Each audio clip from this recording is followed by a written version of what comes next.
Bonjour, je suis Olivia Baldès, docteur en droit. Je suis médiatrice près la cour d'appel et coach professionnel. Voilà 9 ans que je forme les agents des services de greffe de différents ressorts sur différentes matières. Mon vœu, c'est d'accompagner les agents de greffe dans leur évolution professionnelle. Alors si vous êtes à la recherche d'inspiration, de mouvement, de sens à donner à votre carrière, de motivation, vous êtes au bon endroit. Bonjour à tous. Le sujet aujourd'hui est celui du bien-être au travail.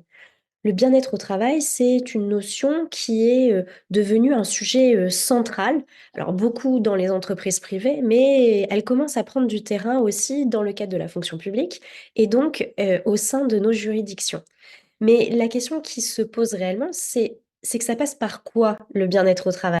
C'est un grand concept qui est très utilisé, mais qu'est-ce qu'il signifie véritablement et qu'est-ce que, on peut mettre en place pour arriver à ce bien-être au travail?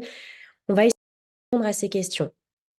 Alors, si on essaie de définir le bien-être au travail, très souvent, on va comprendre que c'est un concept qui englobe plusieurs choses, notamment, se sentir, en bonne santé physique, mentale dans le cadre de ce travail, que ça englobe aussi des dimensions de réussite sociale ou économique, d'avoir du plaisir, ça englobe aussi une certaine, réalisation, de soi, de reconnaissance aussi, et puis d'harmonie en fait entre, et bien, le travail et le sens de ce travail et nos valeurs profondes.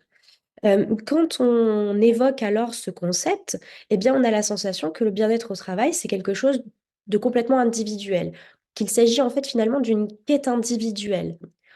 Or, il me semble que le bien-être au travail n'est pas véritablement une quête individuelle. C'est plutôt une quête collective et finalement, le bien-être au travail, c'est trouver le bien-être dans le groupe.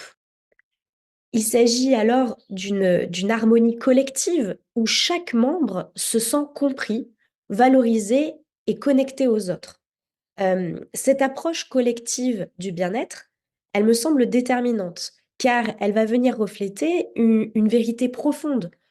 Nous sommes des êtres sociaux et notre épanouissement est intimement lié à la qualité de nos interactions et de nos relations. Le bien-être au travail, ne passe donc pas simplement par la mise en place, d'accès, à des cours de sport ou à des paniers de fruits, hein. Il va passer par un sentiment d'appartenance à un groupe dans lequel on se sent bien, dans lequel chacun trouve sa place. Alors pour les managers, c'est un défi, essentiel, hein. C'est lui qui va cultiver ce bien-être, collectif. Alors, en ce sens, comment ils peuvent y parvenir? Eh bien, peut-être le premier point, c'est d'avoir une communication qui soit, transparente et puis bienveillante. C'est-à-dire d'encourager une communication ouverte, où chacun se sent libre d'exprimer ses idées, ses préoccupations et ses sentiments, sans avoir à être tout de suite jugé, sans donner d'interprétation à chaque dire, des collaborateurs. Ça va créer un climat de confiance et de respect mutuel. L'autre élément, ça serait de mettre en avant la reconnaissance, c'est la valorisation des collaborateurs. Reconnaître les efforts et célébrer aussi, les succès, va venir renforcer le sentiment d'appartenance et de motivation, hein, au sein du groupe. Hem, Ensuite, le, manager se devra de permettre le développement des compétences, relationnelles des membres de l'équipe. C'est-à-dire encourager, hein, l'équipe à développer des compétences telles que l'écoute active, l'empathie, la gestion constructive des conflits et ça passe, notamment par de la formation. Mais le travail sur le bien-être au travail n'est pas le seul fait du manager. Les membres de l'équipe doivent également contribuer à ce bien-être collectif. Chaque membre de l'équipe a finalement un rôle à jouer dans la création d'un environnement de travail positif. Alors par quoi cela va-t-il passer? Eh bien notamment, heu, par le fait que chacun, se doit d'être assez disponible pour les autres collègues, que ce soit pour, partager des connaissances, offrir de l'aide ou simplement écouter. Ça passe aussi, pour chacun, à cultiver une attitude qui serait positive, même face aux défis et les défis sont nombreux dans nos juridictions. L'optimisme, l'humour peuvent avoir un effet contagieux.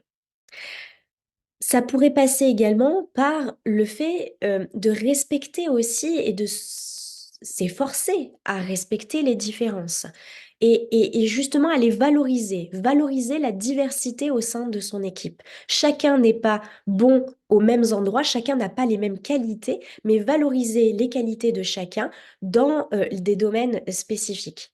Les différentes perspectives aussi, des agents peuvent enrichir et stimuler, hein, l'innovation, enrichir les discussions et être donc, le fruit, de propositions, très intéressantes. Peut-être que tout ce que je suis en train de vous exposer, vous fait penser à un vœu, pieux, hein. Hem, alors quelle méthode on pourrait mettre en place pour arriver à ce résultat? Je pense que ça peut passer par, de toutes petites choses qui, sont simples à mettre en place et qui permettent en fait de créer le bien-être au travail, le bien-être qui effectivement est souvent défini comme étant individuel, mais qui finalement, se positionne dans un collectif, hein. Ça pourrait passer par bah, simplement se retrouver, entre membres de l'équipe. C'est-à-dire prévoir peut-être des micro-réunions pour que le collectif soit soudé. Ça peut passer aussi par, des petits, check-ins émotionnels, c'est-à-dire commencer, les réunions par un petit tour de table, rapide, hein, où chacun va partager comment il se sent. Alors, attention, on est tous ambivalents et un collègue pourra dire très rapidement qu'il est à la fois, confiant et puis, fatigué.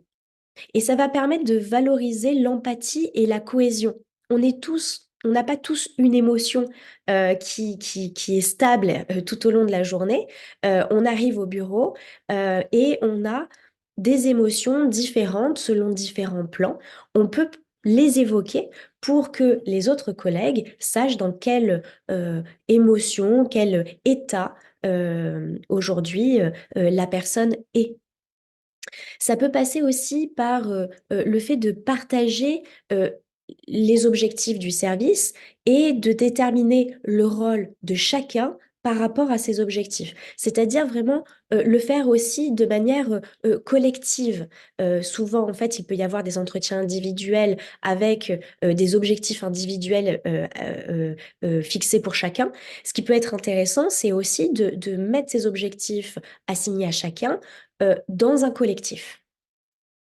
Et puis, c'est, je l'ai déjà évoqué, mais de célébrer les petites victoires, célébrer, quand, on a réussi, à réduire, je sais pas, le stock. On s'était dit, voilà que qu'il fallait réduire à tel niveau, ou mettre en place une procédure ou arriver à tel résultat en termes de statistiques. Une fois atteint, eh bien, il faut célébrer ces petites victoires. C'est-à-dire instaurer un petit, rituel, hein, pour célébrer ces petits et puis bien sûr, les grands succès. Pour soutenir la sortie de ces vidéos, n'oubliez pas de vous abonner à la chaîne.